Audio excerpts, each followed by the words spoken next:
Hello everyone. Thank you for joining me for this week's Object Talk ahead of International Human Rights Day. My name is Emma and I'm the Engagement Programme Manager at the Jewish Museum London. Human Rights Day is marked annually on the 10th of December. This day is chosen because on the 10th of December 1948, the United Nations General Assembly adopted the Universal Declaration of Human Rights. This declaration states that everyone is entitled to equal rights as a human being, regardless of their race, colour, religion, sex, language, or political belief. And this is something that we remember every year on the 10th of December. Now, this declaration was made shortly after a period in history when many people were denied these basic human rights because of their race, their colour, or their religion. And with the latter, I'm thinking particularly about the Holocaust. During the Holocaust, Jewish people were denied their basic human rights. They were portrayed as less than human and subjected to discrimination and murder.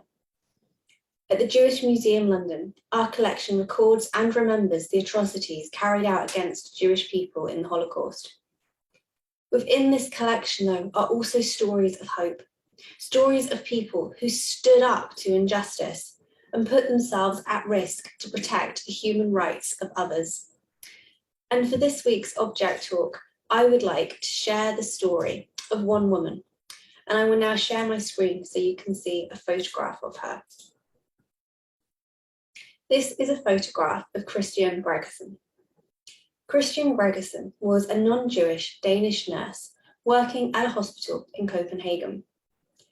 Now, Denmark had initially been neutral at the start of the Second World War, but on the 9th of April 1940, the Nazis invaded and occupied Denmark. Christian continued to work in a hospital in Copenhagen, and there she formed a friendship with a long-term patient, Judith Salzberger. Judith was a Jewish girl who was suffering from diphtheria, and Christian cared for her. Now, we do not have a photograph of Judith in our collection, but in this photograph, we can see her sister. We have her sister Betty, and it's a school photograph. Betty is in the second row, on the second from the right. This photograph was taken in 1943, almost 3 years into the Nazi occupation. And yet, as we can see, Betty, a Jewish girl, is continuing to go to school with non-Jewish children. She's not wearing a yellow star or anything to identify her as Jewish, and she seems to be included in the friendships of the group, as much as we can tell from one photograph. Denmark, unlike other occupied countries, was never required to have its Jewish population wear a yellow star or other identifying clothing. The Danish government had negotiated with Nazi forces at the invasion, and as such had more lenient restrictions placed upon them. The Danish Jewish population was lower than in other occupied countries, about 0.2% of the population as a whole, and there was support for this community from the wider population. Jewish people initially retained more human rights than in other Nazi-occupied countries. They weren't required to register their property or to give up their business. Now, this is not to say there was no persecution or discrimination. In 1941 and in 1942, there were attempts to burn down Copenhagen's synagogue. However, local police prevented this both times, and King Christian publicly spoke out in support of the Jewish community.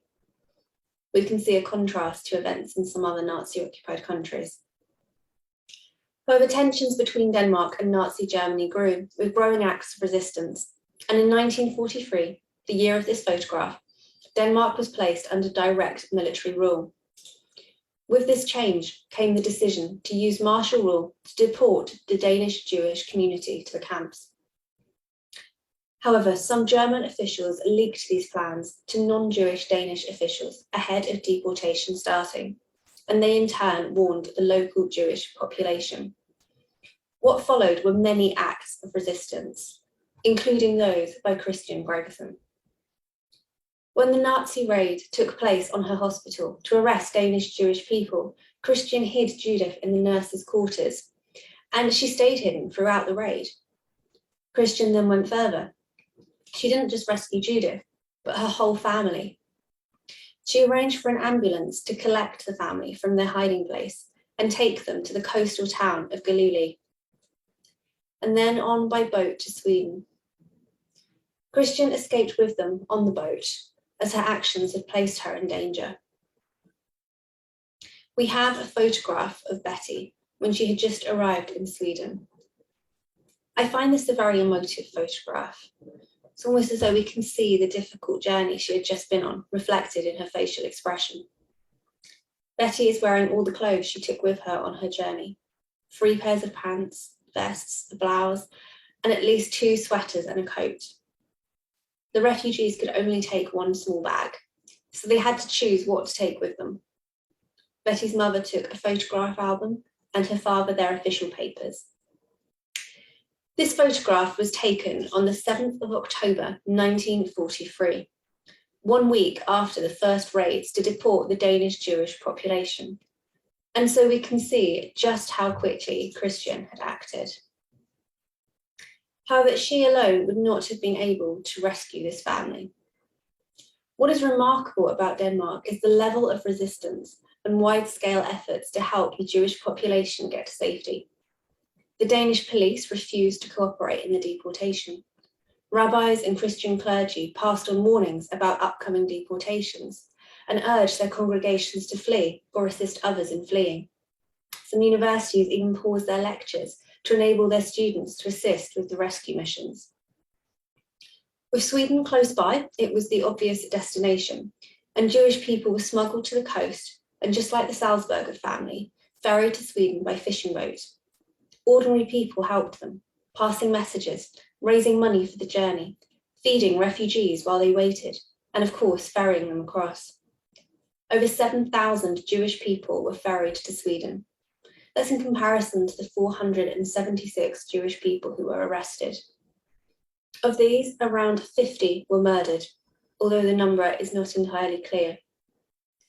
Whilst these 50 murders are horrific, the number is surprisingly low. And it is thought that is partly in credit to the protests of the Danish population at the arrests of Jewish members of the community and the persistent demands of the Danish Red Cross for information about these deported people. Over 90% of the Danish Jewish population survived the war, and one of the reasons for this is credited to ordinary people like Christian Gregersen, who joined the spontaneous resistance, who stood up for human rights. Many of these people never took credit for what they did. We do not have their names, but we do know of Christian, thanks to Betty Salzburger, who donated this photograph to our museum's collection to remember her actions, and all those people who stood up for what they believed and through their small and big actions contributed to the rescue of over 90% of the Danish Jewish community. Thank you so much for joining me for this week's Object Talk to mark International Human Rights Day. Do join us again next week for another Object Talk at the same time. We will see you there.